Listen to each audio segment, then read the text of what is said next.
नमस्कार, मी श्वेता अंकले. तरुण भारत न्यूज बुलेटिनमध्ये आपल्या सर्वांचे स्वागत. आता पाहूया ठळक घडामोडी. बेळगावात अतिथी शिक्षकांच्या मागण्यांसाठी सुरू असलेल्या आंदोलनादरम्यान सोमवारी कोप्पळ येथील अतिथी शिक्षिका लता पाटील यांनी आत्महत्येचा प्रयत्न केल्याची धक्कादायक घटना घडली. पात्रतेअभावी काही दिवसांपूर्वी त्यांची सेवा कमी करण्यात आली होती. त्यानंतर त्या सतत आंदोलनात सहभागी होत असल्याने मानसिक तणावाखाली असल्याची माहिती मिळाली आहे. या घटनेमुळे आंदोलनस्थळी काही काळ गोंधळाचं वातावरण निर्माण झालं होतं. आंदोलनकर्त्यांच्या मागण्या ऐकण्यासाठी आमदार SV संकनूर आंदोलनस्थळी पोहोचले.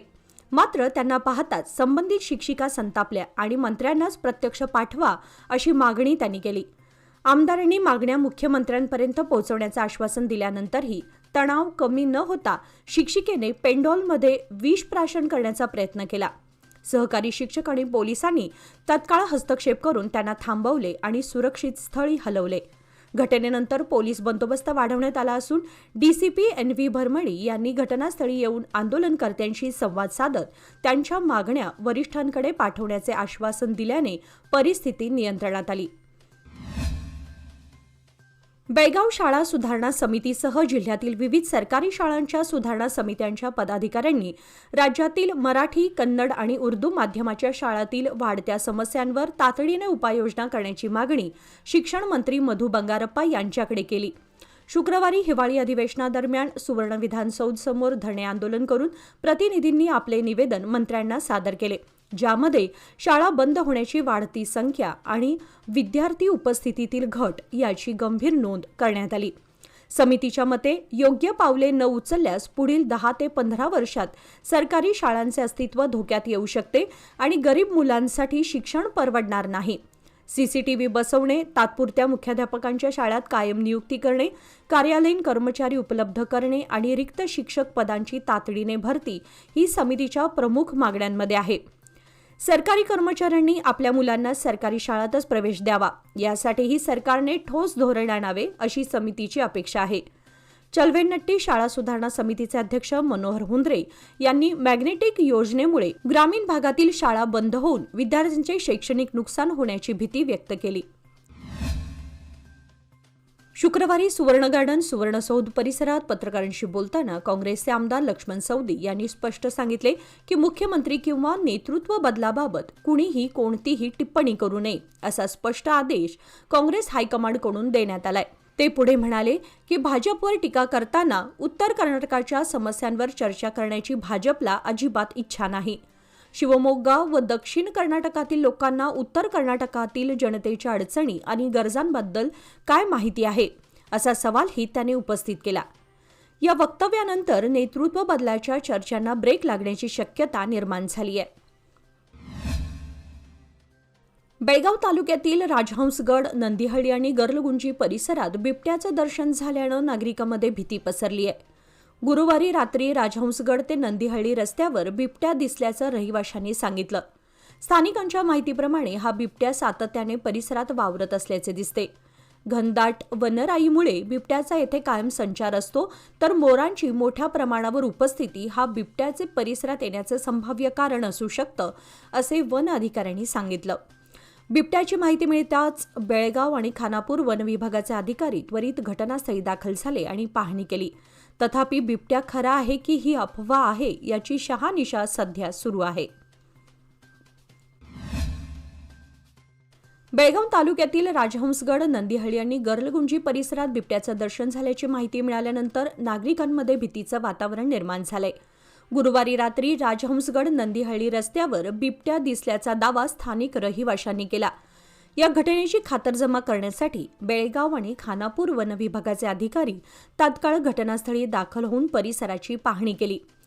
बिबट्याचे अस्तित्व खरे आहे की ही केवळ अफवा आहे याचा तपास सध्या सुरू आहे. दरम्यान सतर्कतेचा उपाय म्हणून नागरिकांना रात्री घराबाहेर एकटे न फिरण्याचे आणि आवश्यक ती खबरदारी घेण्याचे आवाहन वन विभागाने केले आहे. पाहणी दरम्यान डेप्युटी रेंजर विनय गौडर, श्रीकांत पाटील, मल्लिकार्जुन ज्योतेन्नवर, नागराज हेगडे तसेच सामाजिक कार्यकर्ते अवधूत तुडवेकर यांच्यासह इतर उपस्थित होते. बेळगाव जिल्ह्यासह संपूर्ण कर्नाटकातील स्वातंत्र्य सैनिक व त्यांचे वारस यांच्या संघटनेतर्फे आज बेळगाव येथील सुवर्ण गार्डनमध्ये विविध प्रलंबित मागण्यांसाठी शांततामय आंदोलन करण्यात आले। या प्रसंगी संघटनेच्या पदाधिकाऱ्यांनी आपले मागणीपत्र सरकारला सादर केले। संघटनेने केलेल्या प्रमुख मागण्यांमध्ये स्वातंत्र्य सैनिकांच्या कुटुंबांना अधिकृतरित्या स्वातंत्र्य सैनिक कुटुंब हा दर्जा देणे, स्वातंत्र्य सैनिकांच्या मुलामुलींना मिळणारे मासिक सन्मानधन वाढवून 20,000 रुपये करणे, तसेच स्वातंत्र्य सैनिकांच्या सर्व मुलामुली आणि नातवंडांना शिक्षण व सरकारी नोकरीत 5% आरक्षण लागू करणे या प्रमुख मागण्या आहेत। स्वातंत्र्य सैनिकांनी सांगितले की हिमाचल प्रदेश सरकारने 13 जून 2007 पासून स्वातंत्र्य सैनिकांच्या मुलामुली आणि नातवंडांना सरकारी भरतीमध्ये 2% आरक्षण दिले आहे। त्याच धर्तीवर कर्नाटक सरकारनेही आपल्या मागण्या मान्य कराव्यात अशी अपेक्षा त्यांनी व्यक्त केली। निदर्शनादरम्यान भारत माता की जय आणि वंदे मातरम या देशभक्तीपर घोषणांनी परिसर दुमदुमून गेला होता। आज शुक्रवार दिनांक 12 रोजी दलित संघटनेने सुवर्ण गार्डन येथे आंदोलन करून सरकारकडे आपले मागणीपत्र सादर केले। दलित संघटनेचे नेते रवी बस्तवाडकर म्हणाले की आम्ही सरकारकडे वारंवार आपली मागणी मांडली, तरीही सरकारने आमच्याकडे दुर्लक्ष केले आहे। त्यांनी पुढे सांगितले की 5 गॅरंटी योजनांसाठी सरकार निधी देत असताना आंबेडकर अभिवृद्धी निगमासाठी निधी मंजूर केलेला नाही। तसेच बेळगाव किल्ला तलाव परिसरात भगवान बुद्ध यांच्या मूर्तीची स्थापना करण्यासाठी निधी मंजूर झाला असला तरी अद्याप काम सुरू झालेलं नाही।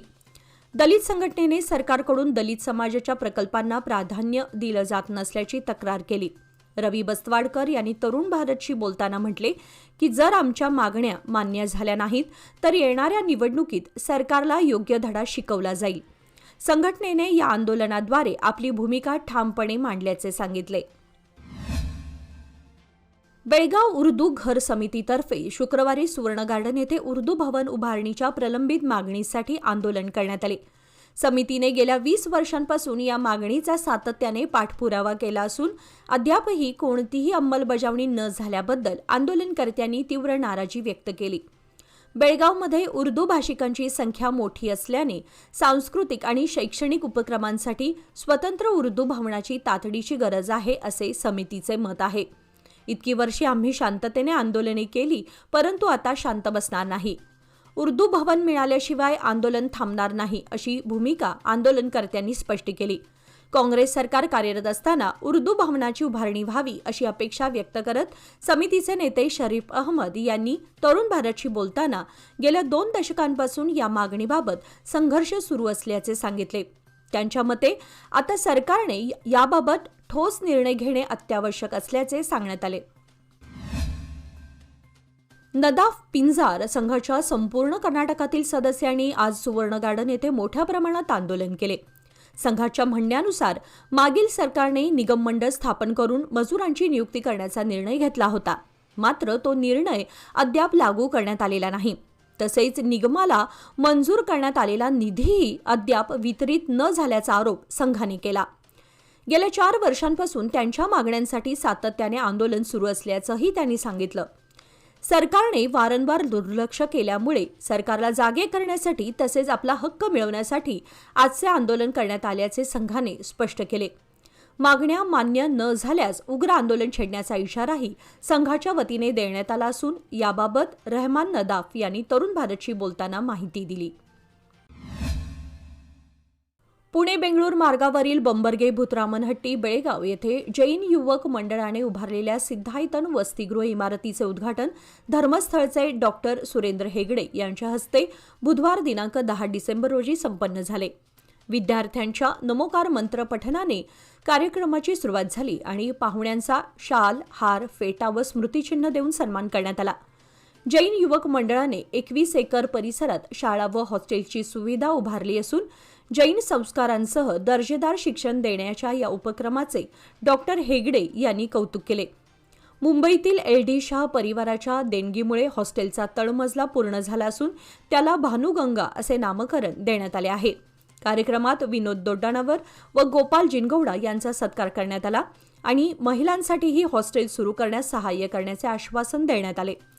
सोशल मीडियाच्या आकर्षणामुळे तरुण पिढी धर्मापासून दूर जात असताना जैन युवक मंडळ मूल्यसंस्कार जोपासण्याचे महत्त्वाचे काम करीत असल्याचे डॉक्टर विनोद दटोण्णवर यांनी नमूद केले. LD Shah, doctor NA Magdum, माजी आमदार संजय पाटील, सुनील हनुमन्नावर यांच्यासह विविध मान्यवरांच्या उपस्थितीत हा सोहळा उत्साहात पार पडला. बेळगाव शहराबाहेरील कचरा डेपो परिसरातील तुरुमुरी येथील रामलिंग हायस्कूलमध्ये आता विद्यार्थ्यांना स्मार्ट क्लासरूम आणि शुद्ध पिण्याच्या पाण्यासाठी वॉटर फिल्टर यासारख्या आधुनिक सुविधा उपलब्ध होणार आहेत. सुमारे 100 विद्यार्थ्यांची संख्या असलेल्या या शाळेने मर्यादित साधनांमध्येही सातत्याने उत्कृष्ट निकाल नोंदवले आहेत. शाळेचे मुख्याध्यापक सेवानिवृत्तीच्या उंबरठ्यावर असून विद्यार्थ्यांच्या हितार्थ अतिरिक्त सुविधा उपलब्ध करून देण्याची त्यांनी विनंती केली होती.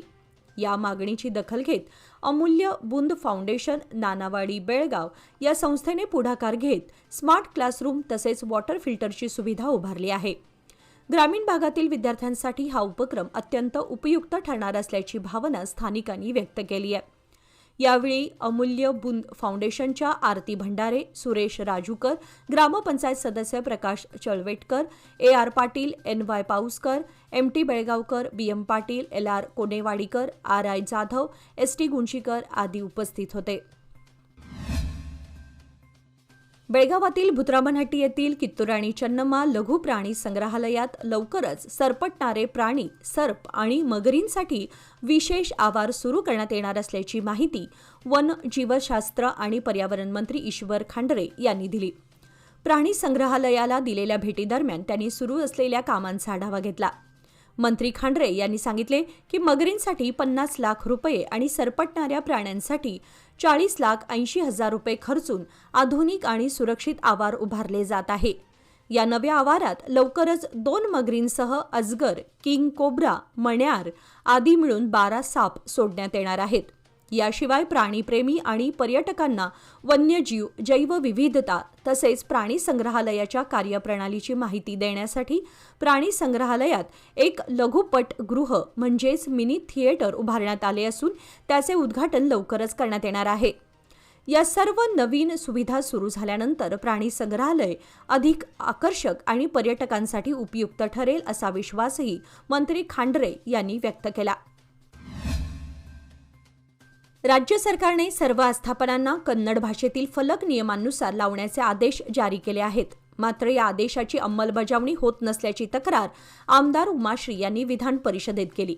याबाबत कन्नड आणि सांस्कृतिक विभागाचे मंत्री शिवानंद तंगडगी यांनी सांगितले की राज्यभरातील प्रत्येक आस्थापनाला कन्नड फलक प्राधान्याने लावण्याच्या सूचना देण्यात आल्या आहेत.